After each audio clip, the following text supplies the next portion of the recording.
Hey guys, so this is John. I'm back actually making this video for the second time, as while I was uploading it earlier today, I ended up deleting it. And of course it failed to upload when it's deleted in the midst of uploading. But at any rate, we're going to get down to it. Today we're looking at the gantry again for the laser cutter, and just some of the things that I've done since the last video, as well as some stuff about motors. So let's take a look. Alright, so the first thing you'll notice is the huge mess going on the table here. And I have done more than make a mess. But one of the things that I did since the last video, I guess a couple things you'll notice are, for one, this belt. I've attached all the belts and I've run the machine, and I actually had the machine running with the motors on it at 1,000 millimeters a second and 1 G of acceleration, just as anticipated. And so that worked pretty well. I ended up having to mess with some of the settings on the stepper driver over there in order to get the motors to run like that. And originally I had the current set improperly. You'll notice that these brackets are different, and I call these like the cross brackets, cross braces or whatever. These brackets originally were black, if you remember from the last video, and they just weren't really strong enough to make me feel like I was getting reliable results. One thing I noticed is that the rigidity in this direction is somewhat important for keeping the y-axis here from jamming up. One side will get ahead of the other one, just because of the instability in it. I don't have that so much with this arrangement, and hopefully I won't end up needing to get new motors for this axis, but that's another thing. Before we move on though, this cart, so the cart is actually not on here at the moment because when I was taking it off, I ended up breaking the bracket here. So I've printed another one. But this cart, it has the mirror flipper on it, and that was one of the things I was testing last time. So I ran the thing with the mirror flipper on it, and there's a little stepper motor on the back that's supposed to hold this flipper up while it moves back and forth. And I was concerned that when we moved really fast that it would slip down and the stepper motor would lose steps and it wouldn't know where it was. So basically the mirror would be positioned incorrectly. And that's an issue because the light could hit the wrong side of the bracket or whatever. We don't want the laser light bouncing around where we don't want it to be. So I was concerned that that wouldn't work, and that kind of cripples my design because it means I need to think about a third axis. And so it did work at 1,000 millimeters a second. However, in the midst of running this thing at 1,000 millimeters a second, it was harder to get these motors to work than I was anticipating. And I ended up going back on the Stepper Online website, looking up the torque curves, and it appears that I misread the torque curve for this motor. The torque curve has the two axes, so if my index finger is the torque axis and then my thumb is the speed axis, the speed axis also has the frequency in hertz at which you need to run the motor in order to get that speed. And so I think I misread it and read 1,000 hertz instead of, I read it as 1,000 millimeters, or 1,000 revolutions per minute, and that would have definitely had me well within an operating range for that. But the actual number would have been something like 375 RPM. And so that's part of what made it so hard. And when I initially spec'd it, I spec'd it for the torque of just one motor and then left the other one, which was theoretically going to double my torque. I left that one to kind of add as a safety factor. And so I didn't really have that safety factor. I was just kind of on the edge, just getting it to run at 1,000 millimeters a second with 1G acceleration. So then I decided, you know what, I should look up, because I had hearsay that 1,000 millimeters a second was good.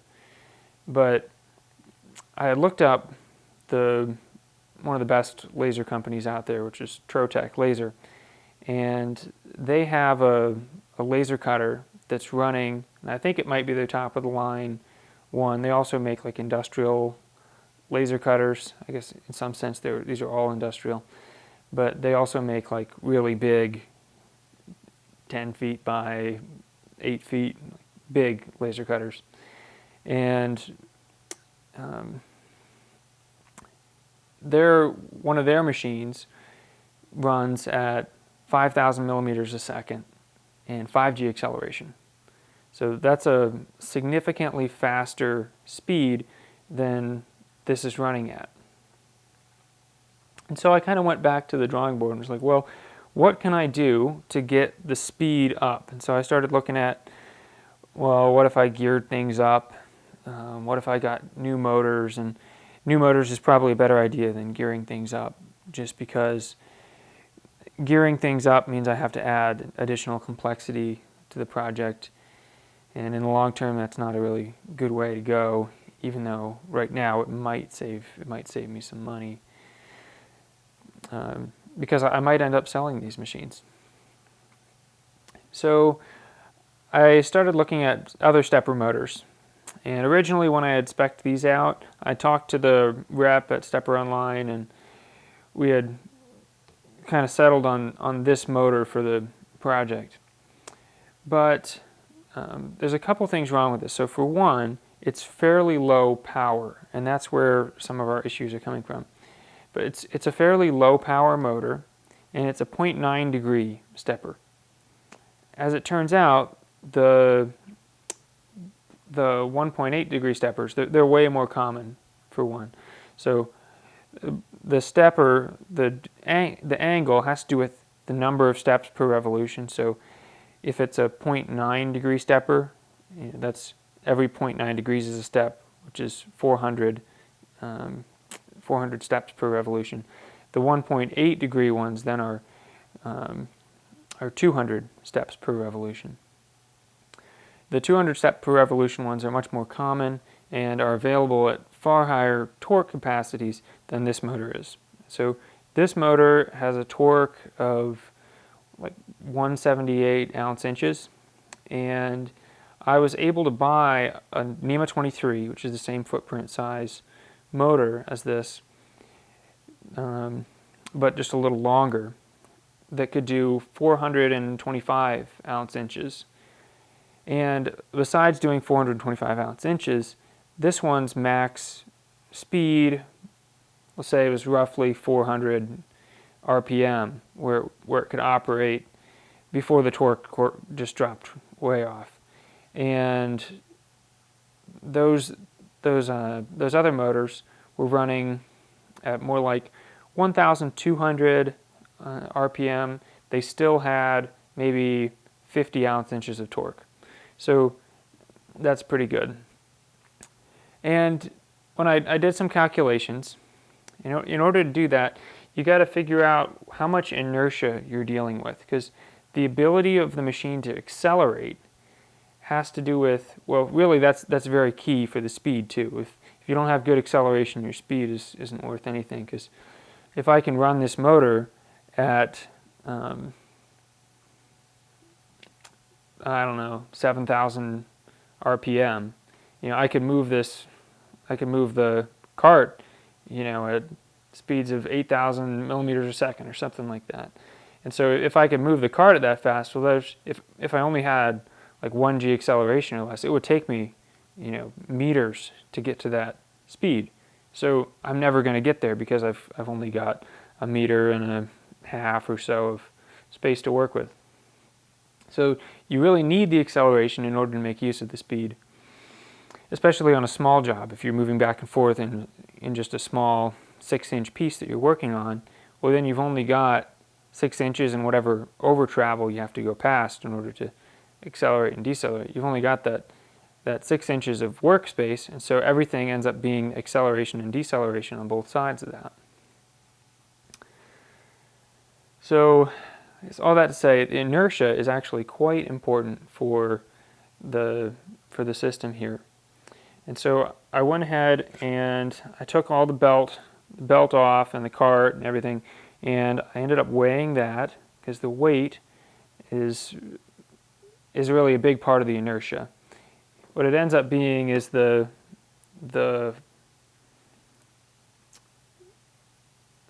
me get this straight. It has to do both with the weight of the stuff out here and how far it is off of the center of the motor. So I've got gears in here, and that gear distance is the distance that we're talking about. And so I also have to include the inertia of the gear as well. So I have to take into account the weight of all this stuff, the inertia of the gear, and the rotor inertia. So the rotor inertia here is basically a measure of how hard it is to start and stop the motor with nothing on it, because inside of here there's a stator, which is the stationary part, which is the outside of the motor, doesn't move, and then the inside of the motor is the rotor, and that whole inside has a weight to it, and it takes energy to start and stop that. So this motor has a rotor inertia of 300. If we moved up to the bigger one, it would have a rotational inertia of something like 600, because in length, if we doubled the length of the motor, it increases the inertia, and it doubles it. Now, here's the other important thing. I can buy a NEMA 34 motor, which is bigger diameter, that'll have like 675 ounces of torque, which is even more torque than the 425 one that's an NEMA 23. But that you end up shooting yourself in the foot because of the way that the rotational inertia goes. Rotational inertia it's harder to spin up weight that's farther away from the center of the shaft. So if you have a bigger rotor, it actually ends up sucking up a bunch of your torque to start and stop the bigger motor. So not all that torque can go into the acceleration. And that's expressed in that if you double the length, you only double the rotational inertia. If you double the width, you end up taking the rotational inertia times 4. So you end up with quadruple the amount of rotational inertia. For this system, with these motors, by far and away the cart is, well, not super far. I think it might have been like 1200 or something like that for the inertia due to other components, and then 600 due to the motors. As the motors get bigger, the motors carry most of the inertia in the system. So I was speccing all that stuff out, and I found that my best bet was really to go for the double length motor, because you don't want to increase the width, because that ends up increasing the rotational inertia.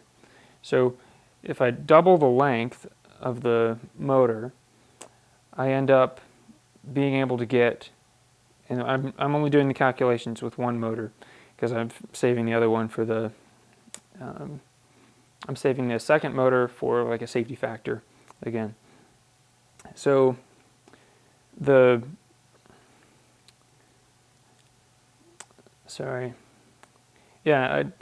ended up coming up with, because I plugged my stats, the stats of the motors, into a spreadsheet that I set up, and I came up with a speed of 2,000 millimeters a second and 3G acceleration that I could get with that larger motor. And so that was looking pretty good. I didn't expect to be able to get the top of the line results in what's going to end up being maybe a $3,000 project, because those top of the line 5,000 millimeter second laser cutters sell for, I saw one place, $55,000. That's a pretty penny.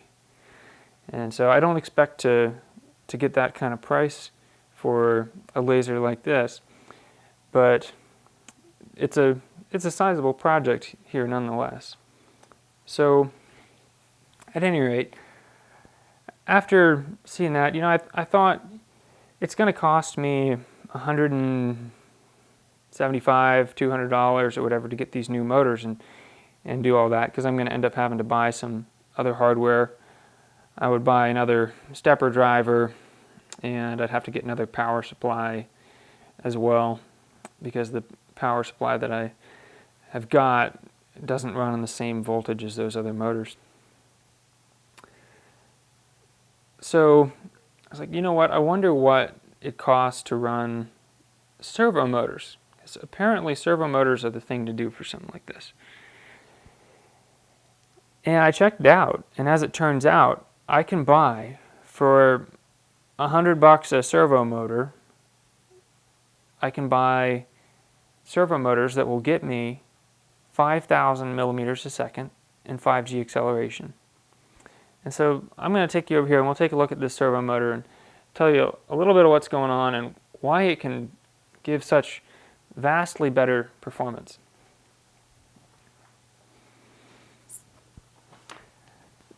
So I kind of expected the servo motors to perform better just because I've heard that they do better, but I've also heard that they're significantly more expensive. And just as a price point here, so these, if I were to do it from scratch, now I've got some sunk costs in these other motors, so I'm not doing it from scratch, but when I'm working on a project that I'm thinking about potentially reproducing, there will come a time when I'll be doing it from scratch.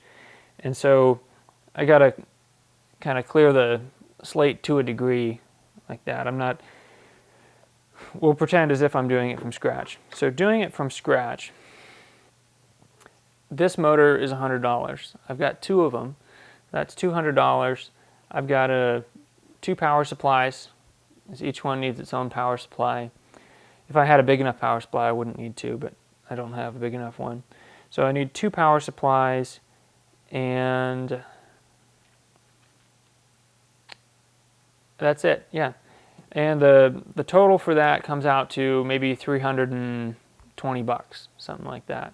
So $300 for that system. And if I did the stepper motors, each stepper motor is about $25 or $30, depending on which ones you get. We'll say $30 for the better stepper motors. Plus, then I have to get a stepper driver, and I only need to get one because they're on the same axes. Then I'd have to get a stepper driver, and that's going to cost around $40. So 60 and 40, we're at $100 now for that system. Plus, I need one power supply, which is another, say, 20 or $30. We'll call it 125 versus 300. So or 320, whatever we had here. Just roughly speaking, this is $200 more. It adds $200 to the whole project to do these servo motors. Now, we need to see, I guess, that doubles my performance, essentially. From the bigger stepper motors, my performance is doubled. So how much are we willing to pay for a double in performance? If I could sell a product like this for, say, I think it's fairly conservatively, 15 grand. If I can perform the way that I'm thinking I can perform, if I can sell the thing for 15 grand, $200 is not a big deal to bring it from the middle of the road to a much more attractive top of the line kind of thing. All right, so what makes this servo motor rock? Stepper motors have the issue of torque that degrades with speed. So if this is your torque axis and this is your speed axis, as you increase your speed, the torque decreases. So you end up with your curve that looks something like this, which basically means if I want to run this laser cutter fast, I'm going to have to deal with the lower end of the torque. Now if I'm running it slow, a motor that costs a third of what this costs, I can use a motor that costs a third of this cost and end up with 425 inch-ounces of torque. This motor gets 85 inch-ounces of torque. So you have way more power with a stepper motor at low speed. But if I want to run this machine at high speed, I actually end up with more power with this thing, because the servo motor will run at 85 inch-ounces of torque from 0 RPM all the way up to 3,000 or 4,000 RPM. And so if I want to be running the thing if I run the thing at 1,200 RPM, that equates to 2,000 millimeters a second. So if we run it at like 2,400 RPM, we're running closer to 4,000 RPM, 4,000 millimeters a second. And then if we run it at 3,000, we're getting 5,000 millimeters a second. So we can run this motor at speeds that we would hardly ever consider running a stepper motor at. And that's because this motor doesn't use steps. You can tell just by grabbing the thing and spinning the head. These other motors, there's some resistance to doing that. There's much less here. So how does this thing keep track of where it's at if it's not using steps? It's actually got its own little processor in here, and as the motor spins, there's an encoder in the back. And what the encoder does is it basically reads every time the motor rotates a small amount. It will read, and there'll be like oftentimes they'll use like a little laser setup or something where they've got a little light here and then a light sensor on the other side, and a little disc will run through, and it'll have a whole bunch of little holes in it or slits in it, and every time a slit passes through, the light will pass across and it'll get a little bleep on the other side. But it's basically just a way of telling you that the motor has actually turned. So that's what the encoder does. And you might as well just think of it as like a counter, like somebody at the door or whatever who's clicking the counter. It just counts every time it turns a small amount. So there's an encoder back here, and it tells the controller, which is right here. This is called an integrated servo motor. Some servo motors have the servo driver separate from it, and the wires just go over to it. But it sends a signal from the encoder up to here and says, hey, we moved. And that's really useful, because the motor doesn't need to use steps then. It can send it its electrical impulses and then find out what it's doing and adjust accordingly. And so you can actually say, we said move this far or this much, and then find out what it's actually doing and use all kinds of math and stuff to adjust for the conditions that you've got. So there's probably some kind of PID loops in here that are kind of getting you to approach the location or the speed that you want to be at. And I can actually adjust some of that stuff. You plug this into the computer, and there's some parameters that you can mess with and program the controller to be a little bit more like what you want it to be. So this motor doesn't have the problem of losing steps. If it loses steps, so to speak, it just isn't going to perform very well, but it will know that it's not where it's supposed to be and it will correct itself. So we don't have the same issue that we had before of say the baseball hits your hand and just flies off. And this thing will catch it and just pull it back every time. So that's the awesome thing about the servo motor. This is kind of a project. It's a little bit different, probably a little bit more hands-on to actually get it to function. You got to do a little bit more finicking with it, but it doesn't seem like it's going to be all that hard, having messed with it a little bit today. And I think we're going to get some pretty impressive performance out of this. So I hope that you find that interesting and helpful. If you have any questions, please let me know. Like, subscribe. Yeah, I might leave out some content for this. If you're interested, please feel free to reach out. Otherwise, have a good evening.